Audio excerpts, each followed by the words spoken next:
Back when YouTube was at its prime, there was a ton of upcoming YouTubers that jumped onto the platform or rose from the bottom due to the fact that you could say whatever you wanted on the platform and get paid for it.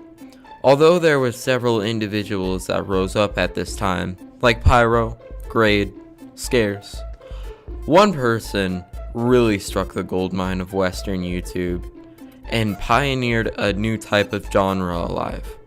His YouTube name was LeafyIsHere. One of the reasons I wanted to start YouTube was because of this individual right here. I then realized that after a few of my videos, my content was most likely going to be put in his to-do list, if I even did decide to tag his name in one of my videos. I'll explain what I mean here in a little bit.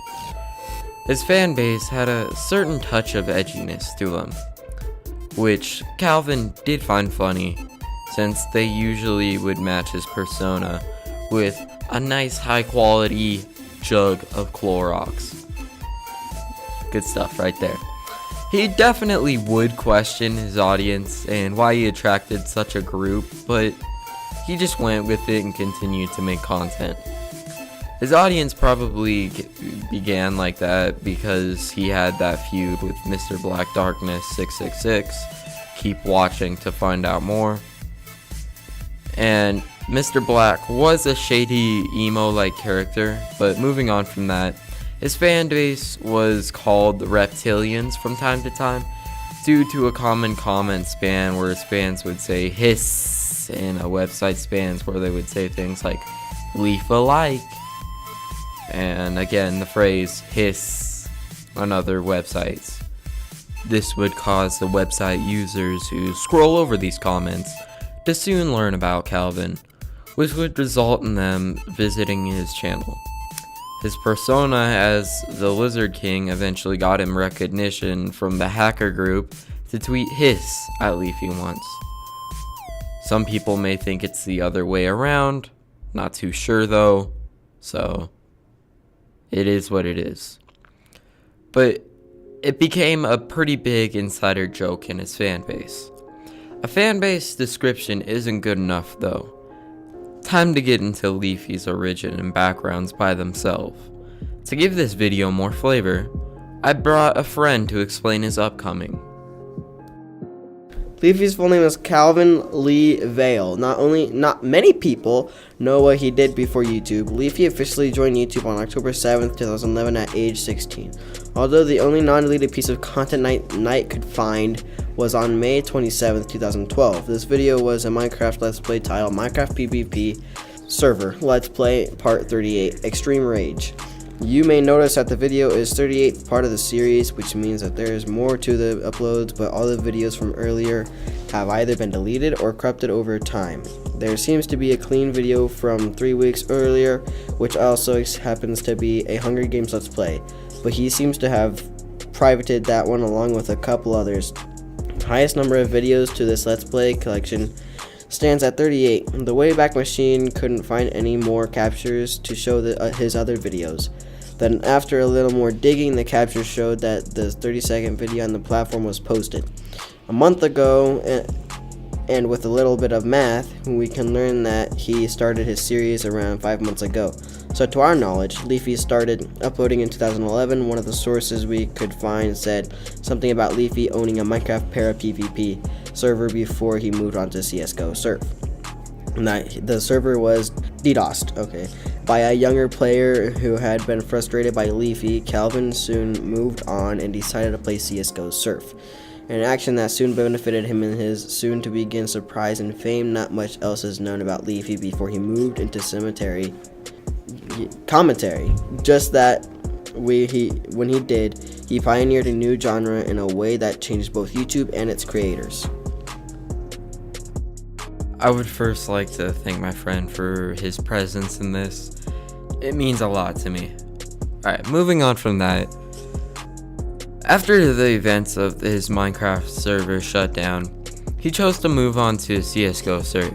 This action, once again, boosted his views, and took a major part in what his channel was recognized for. Not only that, eventually he decided to start making commentaries.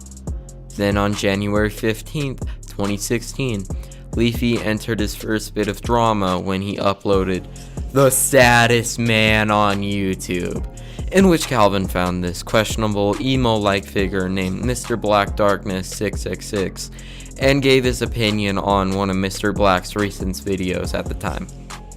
In this video, Mr. Black went around his neighborhood in a pessimistic fashion and complained about how much his neighborhood and life sucked. Leafy responded to this by saying if he doesn't like his neighborhood, he should probably move somewhere else entirely. Then closer to the end of the video, Mr. Black got made fun of by some kids and snapped. He responded to the kids saying, and I quote, "I hope you die!" Then went on to disprove the points Mr. Black tried to make in the video. Mr. Black responded to him, then Leafy responded to that, and a sort of back and forth happened with each of Mr. Black's videos getting more and more extreme. The last of Mr. Black's response videos before they went on Drama Alert involved him making a doll of Calvin and performing a voodoo-like ritual in which Mr. Black stabbed the doll with a knife to curse Calvin. After this, the YouTube news channel anchor Killer Keemstar managed to get both Mr. Black and Leafy into a video in which they apologized to each other for being absurd in their behaviors. This piece of drama set Leafy in a spotlight in which he blew up in both views and subscribers. Soon after this drama, Leafy began appearing in several others' recommended feed. People started to be amazed by this new type of content they've never seen before, which in turn provided Leafy with even more recognition. Soon his fanbase began to post those messages I spoke about earlier, which, you guessed it, boosted his views and sub count. Over time, he found himself in feuds, or whatever you want to call it, with other people. The most insane and hilarious version of this being when he started something with a woman by the name of Whitney, Wisconsin. This wasn't as big as his fierce feud with Mr. Black, but still went down among his viewers as something they would never let Leafy forget. Honestly, I don't blame him. Leafy made a video about her when she posted a vlog of sorts about, get this, having intercourse with dogs. Leafy said in the video that this is wrong, extremely questionable, and should not be shared with the broader public. He went on about 2 more videos later to my recollection before she responded to Leafy. Instead of acting violently towards Calvin, she fell in love with him. Cue romantic music. She made 2 videos demonstrating this quote-unquote love before the anchorman Killer Keemstar once again held another interview with Leafy and Whitney. Now, in this interview, Whitney goes on to flirt with Leafy, all the while Leafy fends her off with insults about her hobby. And towards the end of this interview, Key makes an agreement in which Whitney will never touch any animals in any sort of sexual way, but only if Leafy says that he loves her. It may not say this anywhere in the video, but I pretty much narrated what was going through Calvin's head during this decision. On one hand, he could save himself from being made fun of by his fans for the next year straight. On the other hand, he could say something so embarrassing that even might make him question his judgment for the rest of his life. But he can possibly save tons of animals from this disgusting behavior at once. In that situation, a situation so risky that even a gambler would advise against it, a situation that I'm gonna stop stalling now so we can get on with the video. Whitney, I love you. Good times. Leafy's content. A part of the reason Leafy blew up so much was because of the new genre of content he pioneered.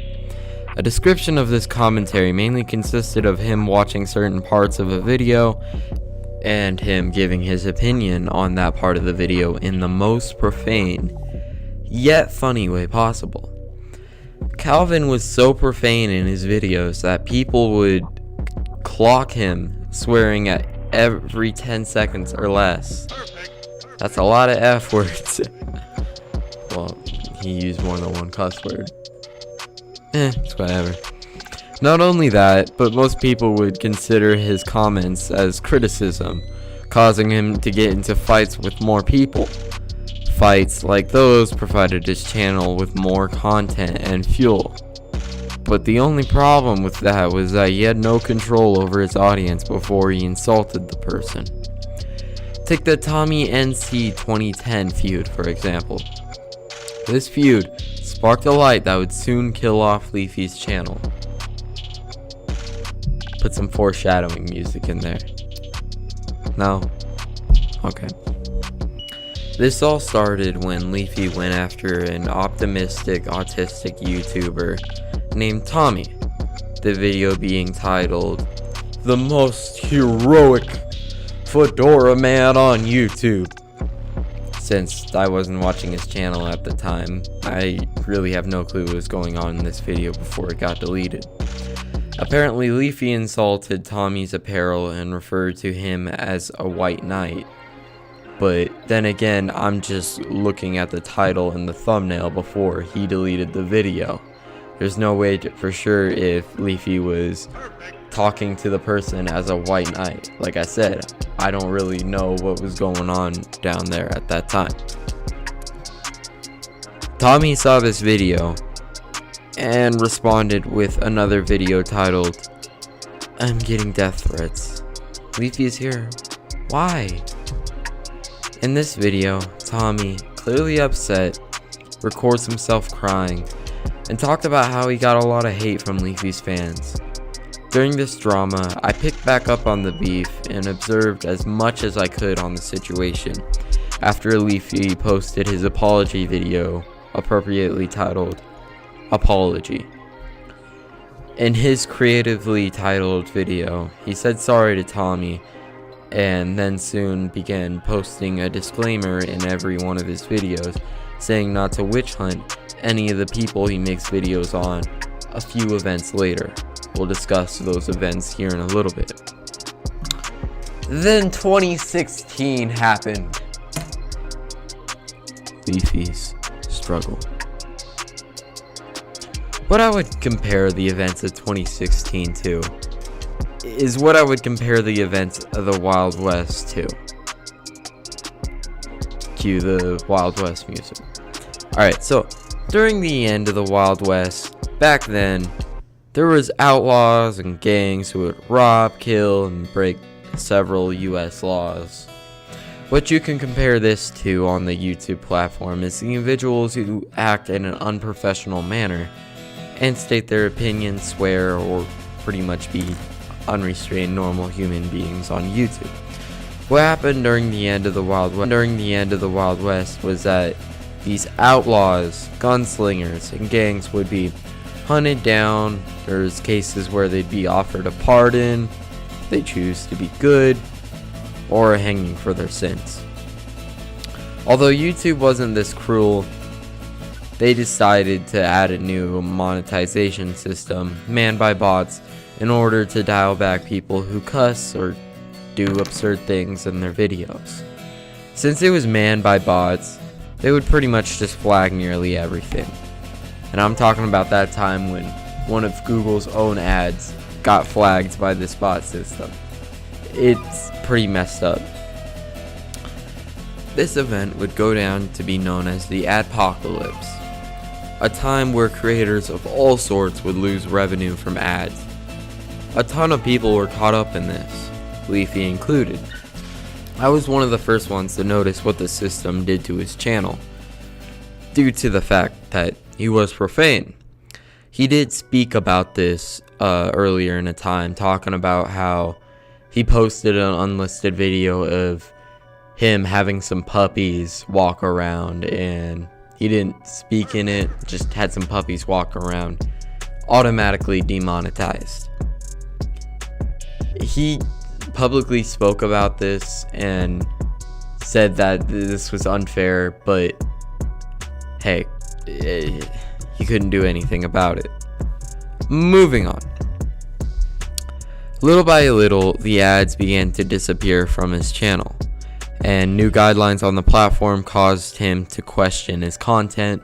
There has been cases where he's posted a video and it's been taken down for bullying. He still had a trick up his sleeve though, but even that might not work. Cue foreshadowing music once again. After the Tommy NC 2010 feud, a YouTuber by the name of Ethan Klein of H3H3 Productions had a rant about Leafy. I can't go too deep since I wasn't paying much attention to Leafy once again after the feud. But my source says that apparently Ethan had some sort of rant on Leafy for what happened to Tommy. Then Leafy said he thought Ethan was on his side, and Ethan realized that he was technically on his side and unlisted the video for being too personal about it. Somewhere along those lines, Leafy brought up text of Ethan talking poorly of another YouTuber named Pyro. Full name, Pyrocynical. Pyro responded by attempting to end this conflict in 2 different videos, the first of which he deleted. Then after that, Ethan made his apology and Calvin added his new disclaimer not to witch hunt people he commentates about. Then, Calvin began to focus on the revenue problem this adpocalypse was causing him. This is where he makes a sort of last push to break out of these new shackles that his platform was placing on him. On June 13th, 2016, Calvin uploaded the Keemstar and Drama Alert rant. In this video, he goes after one of his closest friends, Killer Keemstar, and complains about certain things Keem has done over the years. On top of that, he said that Keem said, if you post anything about what he has done, he will expose the DMs they have to the broader public. Many mistakes in the past that he has done were brought up and used against him.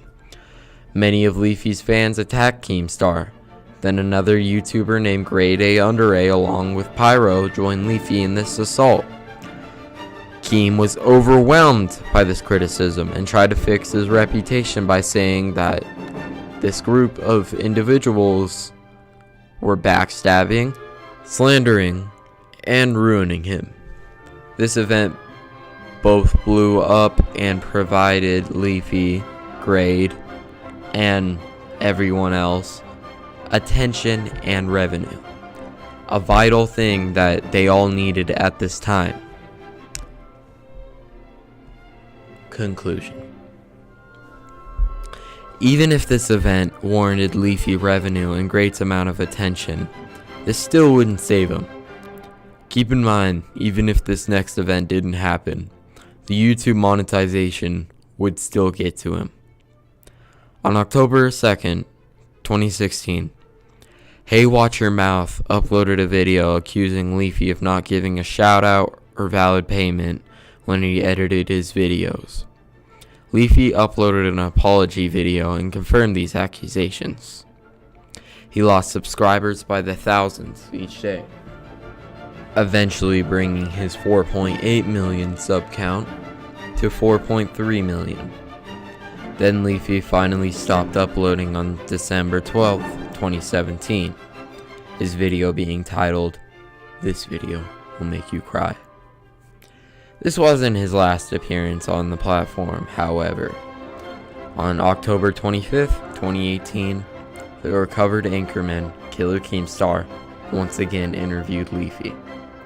In this interview, Calvin explained why he quit YouTube, saying things like YouTube didn't welcome him anymore, and that once his views and likes went downhill, he lost all passion he had for making videos.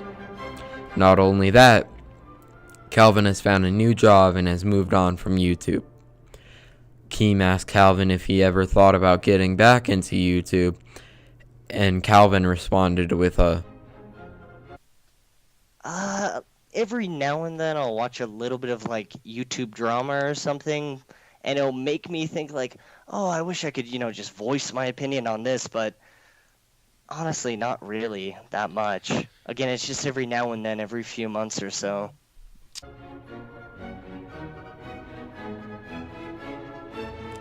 Then Keemstar asked why Leafy backstabbed him along with the others, to which Leafy said he just did it for the views. The rest of the interview just consisted of Leafy's feelings about YouTube over the years, both past and present. If you're interested to learn about Leafy's point of view from his mouth, I would recommend watching the interview if you haven't already. Alright, so it's been a nice journey for Leafy over the years, and even at my age when I shouldn't have been watching his content, it's been a dope ride knowing I could tag along. Leafy helped influence me to join the platform. Even at the end of the career, he suggested against it. He started out with something small, like this Minecraft Let's Play channel, and turned it into something nobody's seen before. And with that note, I shall end this video. I'd like to thank the people who helped me with the script, along with my friend reading the script for flavor. Love you, vatos. Peace.